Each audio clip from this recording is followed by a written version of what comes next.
Setelah mendapat gelar sarjana di bidang teknik dan keuangan, ajahn brahmali, pria yang lahir dengan nama clausen di Norwegia ini mengikuti pelatihan biksu di Inggris. Ia pun semakin mendalami ajaran Buddha bersama gurunya ajahn Brahm yang terkenal dengan buku yang berjudul Cacing dan Kotoran kesayangannya. Gaya bicara dan penyampaian ceramahnya dikenal energik, cerdas dan ringkas, membuat umat Buddha dengan mudah memahami ajaran Buddha. Kini ajarannya tentang kitab suta dan juga meditasi semakin berkembang di Australia. Namanya pun kian eksis sebagai tokoh Buddhis internasional yang juga menyasar negara-negara lain seperti Singapura, Sri Lanka, dan Indonesia. Ada 7 hal yang akan menyebabkan agama Buddha ini tetap kuat di masa depan. And one of those 7 things is monks living in the forest. Dan salah satu dari 7 hal itu disebut adalah syaratnya para biku tetap tinggal di hutan. So this is essential, right? This is not just some ideal, it's essential for the well-being of Buddhism in the Jadi ini future. bukan cuma suatu hal yang suatu persyaratan, tapi ini suatu persyaratan yang pokok, yang penting untuk kesejahteraan agama Buddha pada masa yang akan datang. So this is how you should support, and you should support that in the right way, so it lasts for a long time into the future. Jadi inilah yang mesti Anda dukung, dan Anda dukung dengan cara yang benar supaya ajaran ini bisa bertahan untuk jangka waktu yang lama. So the important thing is not about Buddhism for the new world, the Buddhism for the present day. The important point is to remember that the key teachings of Buddhism, the core teachings, we must keep those teachings. If we keep those, we cannot go wrong. Jadi yang penting adalah bukan agama Buddha ini cocoknya bagaimana di zaman modern ini, tapi yang penting adalah apa sih pokok ajaran Buddha itu, inti ajaran Buddha itu. Begitu kita tetap pertahankan, kita laksanakan terus, agama ini jalannya tidak mungkin salah. And one of those core teachings is always to have a good heart. Dan salah satu ajaran intinya adalah memiliki hati yang baik. And to have a good heart, sometimes you have to inspire yourself to have a good heart. Seperti yang dilakukannya dalam tur di Indonesia 2017, ajahn brahmali ingin membawa pesan untuk hidup damai dan harmonis pada seluruh umat Buddha Indonesia yang menjadi bagian kemajemukan bangsa. Sebaik mungkin.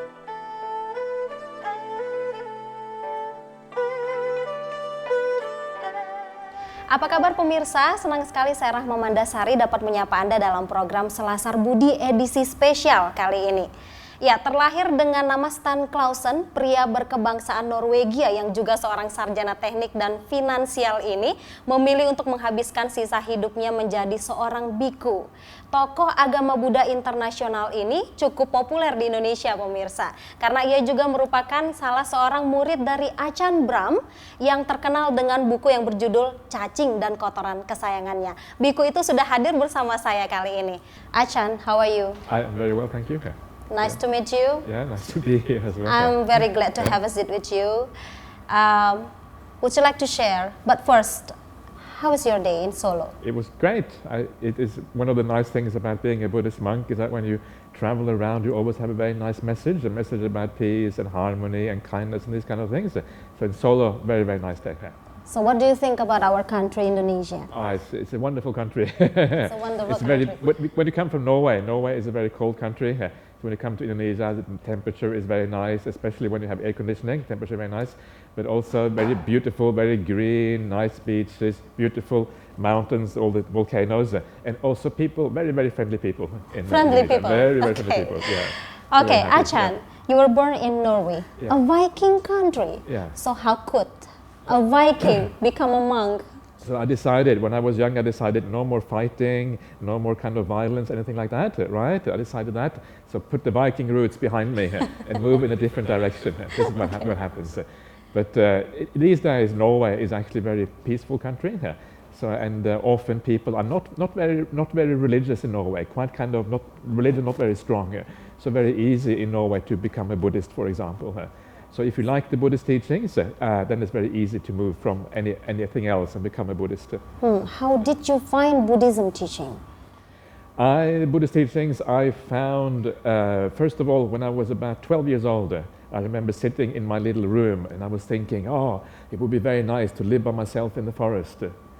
Right, very strange, right? Because that's what I do now. I live by myself in the forest. I had this feeling, and I realized later on that the reason why I have this feeling is because in Buddhism we have the idea of many lives, right? You have lived past lives, you're going to live lives again in the future. So I realized the only possible way that that can be is because I probably was a Buddhist monk in the past life. Maybe here in Indonesia, right? Maybe somewhere in Asia I was a Buddhist monk in the past life. That was the beginning, the first time. And then when I became older, when I went to university, I was studying my degree for engineering. Yes. Then I had this very strong feeling I wanted to go to Asia. I didn't have any Asian friends. I didn't know anything about Buddhism. My parents weren't Buddhist, but I had this feeling I wanted to go to Asia. And I got the opportunity to go on a scholarship, or not a scholarship, but an exchange program. So I went on an exchange program to Japan. And when I went there, I read my first text about Buddhism. I thought, wow, this is really nice. But the most important experience for me was later on when I got back to Norway again after being in Japan. And one of my friends gave me a book about meditation practice. And I tried out the meditation practice. And very nice, very, very beautiful. I found it so beautiful, so peaceful, so happy. And that for me was the most important thing that moved me towards the Buddhist teachings. So was there any objection from your family? Oh. Because your family are not Buddhist. Yeah. Was there any objection? Yes, family not very happy.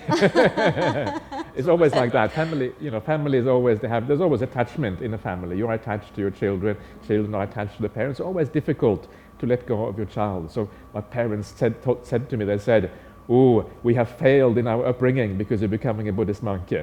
That's what they said. But I said, no, you have not failed, because what you have done, you have made somebody grow up with the idea of a very flexible and open mind, a mind that is so open you can choose almost anything, even becoming a Buddhist monk. So I say you have succeeded in the upbringing because you have made somebody who is open-minded and who can make difficult choices in life. Okay, Yeah. back to your visit to Japan. Yeah. You did that at the age of 20, Yeah. is that right? 21, yeah. 21, you became interested to Buddhism teaching. Actually, what kind of atmosphere that impressed you much at that time? Okay, I think just, when you go to Japan, you have a very ancient Buddhist culture. You see all the beautiful monasteries, you see all the beautiful statues of the Buddha and all of these kind of things. So all of that was very interesting to me. But the most interesting thing was a book I was reading. There was a book that was available in the hotel, and it had the basic things about the Buddhist teachings. And when I read that, I thought, whoa, I know this already here. There was a feeling of recognition, right? I said before, when I was 12 years old, only a small boy, I was thinking about living by myself in the forest. This is a similar kind of thing, the feeling that you have seen something before, something which maybe come from the past life or something like that. Recognition of something here. Recognition of something, Yeah. okay. You got 2 degrees, Yeah, too many. Ajahn. You got 2 degrees in engineering and finance. What was actually your ambition before you chose to begin your monastic training? Okay, I think my ambition was to be like the ruler of the world. When you are young, you're very arrogant, right? You think I can be anything, I can do anything I want. Young people are always arrogant, so I was too arrogant. But I was wasting my time because I became a monk, right? So I was very stupid here. I was thinking about but when you're young, you have very, very big ambitions. Such as the nature of being young here, and you have to think about the future. And then I realized that all this thinking about the future is such a waste of time, because the future is always so uncertain and so unknowable. And especially in my case, big waste of time, because I ended up becoming a Buddhist monk. You're thinking about, what kind of wife am I going to have? What kind of house am I going to live in? What kind of career I'm going to have? Then it turned out like this instead, right? Oh, big waste of time. Now you only have 1 cloth, Ajahn. Yes. It's good for you. Very good for me. Very good for you. Yeah. Ajahn, how did you meet Ajahn Brahm, the famous monk? Okay, so I was in the UK. I was living at the monastery in the UK called Amravati Monastery. After your visit to Japan? This was after my visit to Japan. This was maybe 6 or 7 years after my visit to Japan. And I was living in this monastery, and one day somebody says, oh, I have this really nice talk that you have to read. And it was written out, it was transcribed talk. And you have to read this talk, they said. And this was a talk by Ajahn Brahm. And when I read this talk, I knew, this is my teacher. Straight away, I knew I have to go to Australia. So I left the UK and I moved to Australia, and have been there ever since. Okay, now he becomes your preceptor. Yeah. Now you are here in Indonesia, Ajahn. As we know that Indonesian citizens, like me, consist of different tribes with different religions, different cultures. So what messages you'd like to deliver to all Indonesian people, especially the Buddhists? Okay. I think one of the most important things when you live in a multicultural society like Indonesia, actually these days, everywhere is getting multicultural these days. You go to Europe, you go anywhere, Australia, anywhere in Asia also, very, very multicultural everywhere. And one of the most important things is to try to live in harmony with each other. It's so important because otherwise if you don't have harmony, then you cannot really relax in your own country, you cannot feel at ease. And when nobody feels at ease and relaxes, you don't have any happiness either. And that is a terrible thing in the world. So we should learn to live in harmony with each other. This is one of the most important things, to respect each other for our differences and not to make too much out of those little differences that are there. Yeah. Ajahn, what are the important things of Dhamma, of Buddhism teachings? Most important thing of Dhamma is to be a kind person, to have a kind heart. This is by far the most important thing.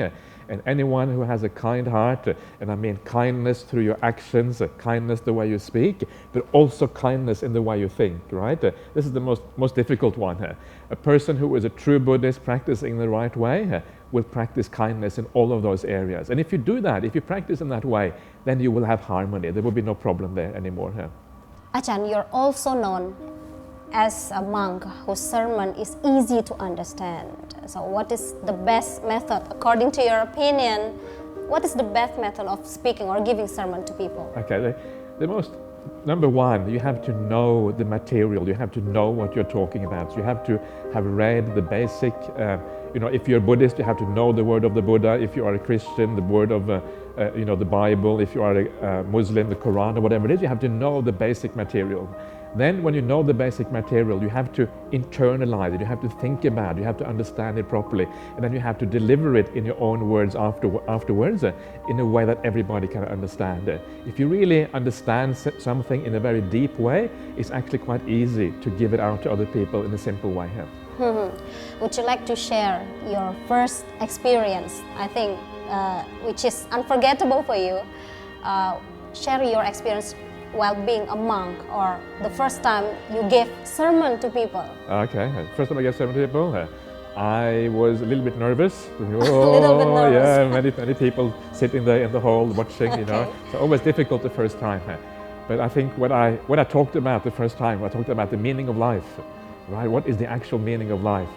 And this is for me one of the most interesting things in the world, is what actually, because we need to use our life in a good way. And when we use our life in a good way, then we have meaning for ourselves. If you just are a person who just live as a consumer and do consumerist things, life becomes very empty and very pointless. So you have to put meaning into life. That was the topic of that talk. And that is why I actually enjoyed it. I enjoy giving this talk. If you feel that you know what you're talking about, you feel confident, and when you feel confident, it's easy. Okay. Ajahn, you're also known as a European monk who masters the Pali language and also the book Sutta. How did you learn Pali language? Oh, Ajahn Brahm taught me Pali language. Ajahn Brahm, Ajahn, my teacher. So we had classes at our monastery in Perth, and so that we actually learned the Pali language. And I studied by myself, and I'm still learning after 20 years, still learning Pali to this day.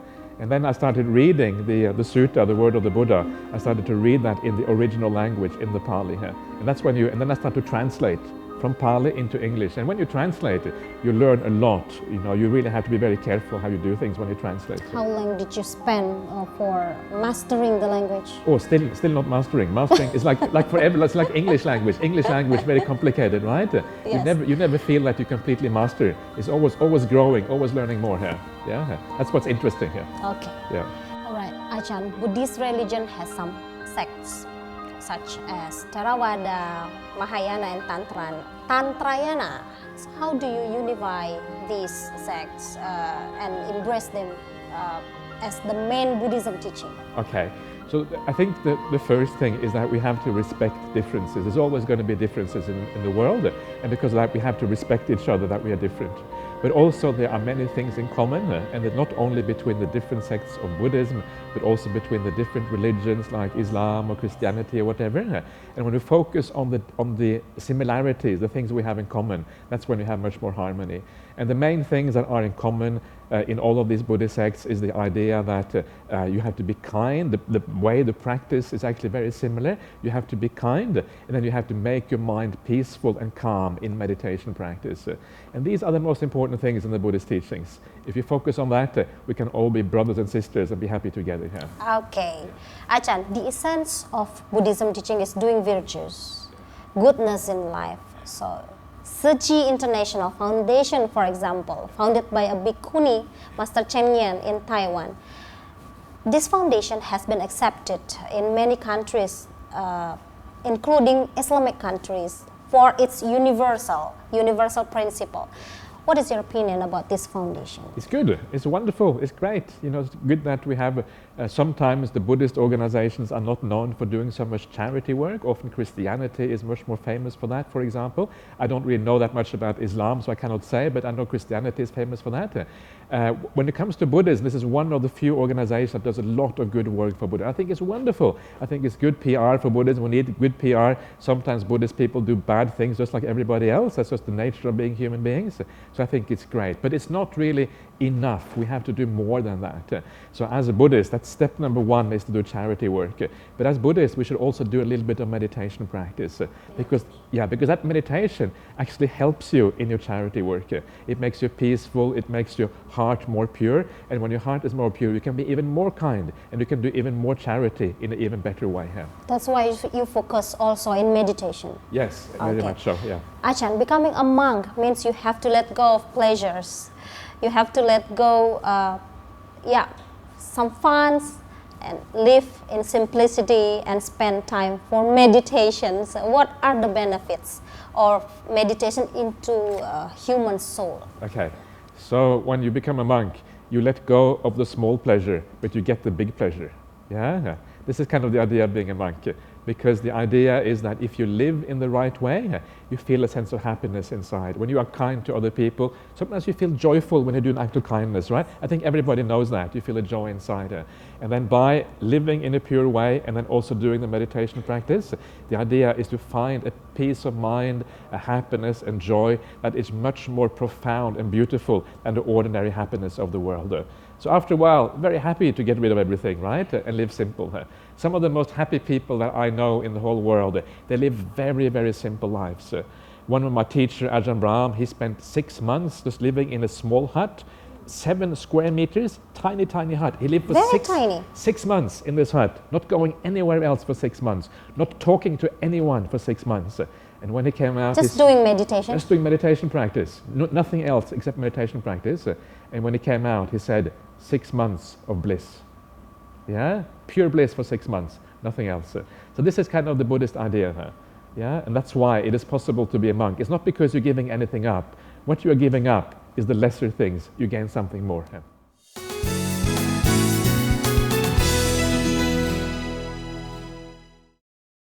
Ya, Ajahn Brahmali ini seorang biku, seorang ajahn yang menurut saya punya 3 kualitas. Yang pertama, beliau adalah penuh dengan cinta, ya, penuh cinta kasih sayang. Yang kedua, beliau ini ceria. Kalau kemana-mana selalu menebar senyum, kegembiraan, dan juga menulari kita ingin juga bergembira, tersenyum kemana-mana juga. Yang ketiga, beliau ini cendekia. Jadi tidak hanya pintar, tapi juga bijaksana. Banyak sekali masukan atau celutukan kecil bahkan dalam keseharian yang mengandung satu makna yang mendalam. Nah, 3 kualitas tersebut, cinta, ceria, cendekia, itu seorang sosok Ajahn Brahmali di mata saya. Ya, ini kebetulan kita juga sedang dalam rangka roadshow Indonesia, jadi saya mendengar beliau ini, wow, sudah mungkin berpuluh-puluh event ya. Jadi salah satu ciri khas dari ceramah beliau adalah mengandung poin-poin yang jelas, tidak bertele-tele, singkat tapi padat ya, dan juga sebetulnya mendalam. Tapi beliau juga lucu juga, kadang-kadang ada joke atau humor-humor ringan gitu yang menggelitik dan bisa sampai menusuk ke dalam sanubari untuk menggugah inspirasi kita.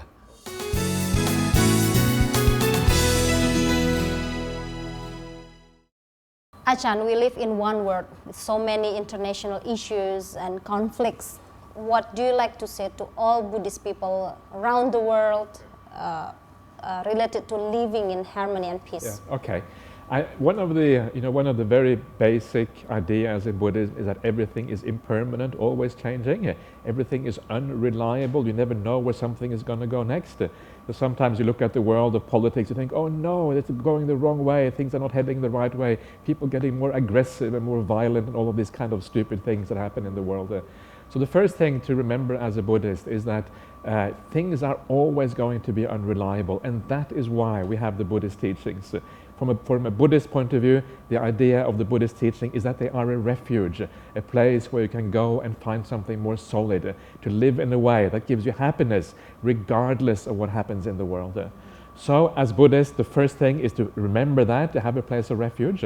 And the second thing to do is to never forget about the Buddhist teachings. Never think that it is right to live in violence. Sometimes you see Buddhists doing acts of violence, and it's terrible. The only way that you are going to be able to have success as a Buddhist, to keep the Buddhist teachings up, to have a good relationship with other people, is by practicing these things. Not to talk about them in a violent way, not to try to protect Buddhism using violence, but protect Buddhism through the way you act. That is the only right way. Always about kindness. Okay, Ajahn, will you spend the rest of your life becoming a monk and spreading Buddhism teaching? Not only one life, all lives I will be as a monk, right? So this life first of all, then even more lives perhaps afterwards. So what does life mean to you after becoming a monk? What life means to me? Life to me is, it's always about the pursuit of happiness, right? If you look into your heart, you look into your mind, everybody wants to be happy in the world. Nobody wants to suffer. You don't find anyone say, oh, too much happiness, give me more depression, give me more sadness. Nobody ever says that, right? Everybody wants happiness. So the meaning of life for me, and I think for everybody really, is to kind of find that happiness, that real contentment, real happiness inside. Okay, last but not least, Ajahn, what do you expect from Indonesian Buddhists after hearing your sermon today in the program or Tour de Indonesia 2017 this year? So I expect, very high expectations. I expect the Indian Buddhists to be kind-hearted, good people, compassionate to the other Buddhists, but also compassionate to everyone around. Understand that people are fallible, people make mistakes, to learn to forgive and to learn to let go and to be kind. That is what I hope all Buddhists do. I cannot force them to do that, but I hope they can do that. Thank you very much for the time, Ajahn. Success for you. Thank you very much. Pemirsa, mengutip kata bijak dari ajahn brahmali, jangan terlalu merenungkan masa lalu, jangan terlalu berhayal untuk masa depan, pusatkan pikiran pada saat ini. Inilah pesan yang ingin disampaikan ajahn brahmali pada umat Buddha di negeri tercinta Indonesia ini. Demikian wawancara eksklusif saya, jangan lupa untuk terus tebarkan nilai kebajikan di setiap lini kehidupan. Sampai jumpa.